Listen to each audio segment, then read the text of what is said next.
மகிமை உண்டாவதாக. இந்த நாளிலும் கூட நாம் கர்த்தருக்கு காத்திருப்பதை குறித்து நாம் தியானிக்க போகிறோம். சங்கீதங்களின் புத்தகம் 37வது அதிகாரம் 7வது வசனம் இப்படியாய் சொல்லுகிறது: கர்த்தரை நோக்கி அமர்ந்து அவருக்கு காத்திரு, காரிய சித்தி உள்ளவர் மேலும் தீவினை செய்கிறவர் மேலும் எரிச்சல் ஆகாதே அப்படின்னு சொல்லிட்டு இந்த வசனம் சொல்லுகிறது. தேவ பிள்ளைகளாகிய நாம் நம்மளுடைய எதற்காக நம்ம தேவனிடத்துல கேட்டுக்கொண்டு செபிச்சிருக்கிறோமோ அதுக்காக சில காரியங்களுக்கு உடனே தேவனிடத்திலிருந்து நமக்கு பதில் கிடைச்சிடும்.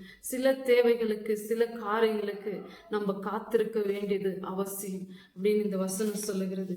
கர்த்தருக்கு நம்ம காத்திருக்கிறது மிக முக்கியமான ஒரு காரியம். அவரிடத்தில் அமர்ந்து நம்ம காத்திருக்கும் பொழுது அதற்கான ஒரு பதிலை தேவன் நமக்கு கொடுக்க ஒரு வல்லமை உள்ளவராய் இருக்கிறார். அதே வசனத்துல அடுத்து சொல்லப்பட்டிருக்கிறது, காரிய சித்தி உள்ளவர் மேல் எரிச்சல் ஆகாதே அப்படின்னு. காரிய சித்தி உள்ளவர்கள் யார் அப்படின்னு பார்க்கும்பொழுது தன்னுடைய வேலையில எப்பொழுதும் அவங்க சுறுசுறுப்பா இருக்குவாங்க, கவனத்தோடு கூட இருப்பாங்க, அவங்க உண்மையா இருக்குவாங்க. நிறைய ஜனங்கள் அவங்க மேல நம்ம என்ன பண்ணக்கூடாது, எரிச்சல் ஆகக்கூடாது. எப்படி வேலை செய்யறாங்க பாரு, வேலைன்னு ஓடுறாங்க, இப்படி இருக்கிறாங்க அப்படின்னு சொல்லிட்டு அவங்களை குறித்து நாம் எரிச்சல் அடையக்கூடாதுன்னு சொல்லிட்டு வசனம் சொல்லுகிறது.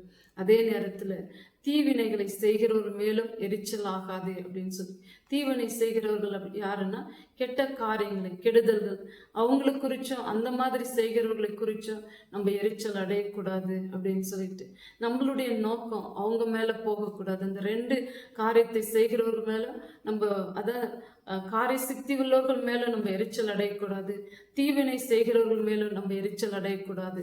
நமக்கு என்ன தேவை, நம்மளுடைய வாழ்க்கைக்கு, நம்மளுடைய குடும்பத்திற்கு, நம்மளுடைய ஆவிக்குரிய ஒரு ஜீவியத்திற்கு நமக்கு என்ன தேவை, அப்படியே அது மேல நம்ம நோக்கமா இருக்கும் பொழுது நம்மளுடைய வாழ்க்கையில நம்ம நன்றாய் வாழ்ந்திருக்கக்கூடிய கிருபையை தேவன் அளிப்பார். அதனால கர்த்தரை நோக்கி அமர்ந்து அவருக்கு காத்திருக்கணும் அப்படின்னு சொல்லிட்டு அவர் எப்போ அந்த காரியத்தை வாய்க்க செய்வாரோ அவருடைய நேரத்தின்படியும் ஏசப்பாவினுடைய சித்தத்தின்படியும் அது நடக்கும் பொழுது அது நமக்கு ஆசீர்வாதமா இருக்கும். அதை எப்பொழுது நம்ம மறக்க கூடாது. ஹல்லேலூயா.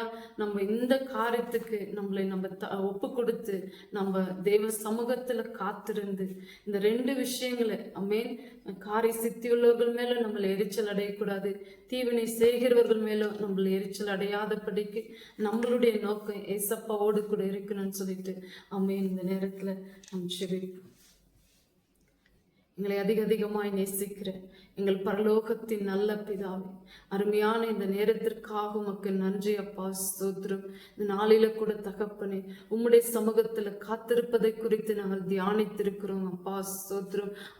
யாரெல்லாம் ஏசப்பா என்னென்ன தேவைக்காக உம்முடைய சமூகத்துல உம்மை நோக்கி காத்திருந்து உம்முடைய சமூகத்தில் அமர்ந்து காத்திருக்கிறார்களோ அவர்களுக்கு ஏற்ற நேரத்துல அவர்கள் கேட்கிற காரியத்துல நீர் நன்மை கொடுக்க போகிற தயவுக்காக உமக்கு நன்றி அப்பா, ஸ்தோத்திரம். இந்த வார்த்தையின்படி காரிய சித்தி உள்ளவர்கள் மேலும் தீவினை செய்கிறவர்கள் மேலும் ஏசப்பா நாங்கள் எரிச்சல் அடையாதபடிக்கு கர்த்தாவே ஸ்தோத்திரம். எங்களுடைய வாழ்க்கைக்கு பிரயோஜனமானவர்களை உம்முடைய சமூகத்திலே நாங்கள் ஆண்டவரை கேட்டு பெற்றுக்கொள்கிற தேவ பிள்ளைகளாய் நாங்கள் காணப்பட கிருபை தாரும் அப்பா, ஸ்தோத்திரம். எப்பொழுதும் உம்முடைய வசனத்திற்கு நீர் என்ன சொல்லுகிறீரோ அந்த வசனத்திற்கு நாங்கள் கீழ்ப்படிந்து எங்கள் வாழ்க்கையில அதன்படி நடக்கிற தேவ பிள்ளைகளாக நாங்கள் காணப்பட நீர் கிருபை தாரும் ஏசப்பா, ஸ்தோத்திரம். நீர் அப்படியாக எங்களை வழி நடத்த போகிறீரே அந்த தயவுக்காக ஏசப்பா கொடான கொடி நன்றி அப்பா, ஸ்தோத்திரம். இதன்படி நடக்க ஒப்பு கொடுக்கிற எங்கள் ஒவ்வொருவரையும் அப்பா நீர் பொறுப்பெடுத்துக் கொள்ளுங்க, ஆசீர்வதிங்க. இயேசுவின் நாமத்தில் இந்த ஜெபத்தை நான் தாழ்மையோடு ஏறெடுக்கிறேன் என் ஜீவனுள்ள நல்ல பிதாவே, ஆமென். என் ஆத்துமாவே கர்த்தரை ஸ்தோத்திரி, என் முழு உள்ளமே அவருடைய பரிசுத்த நாமத்தை ஸ்தோத்திரி.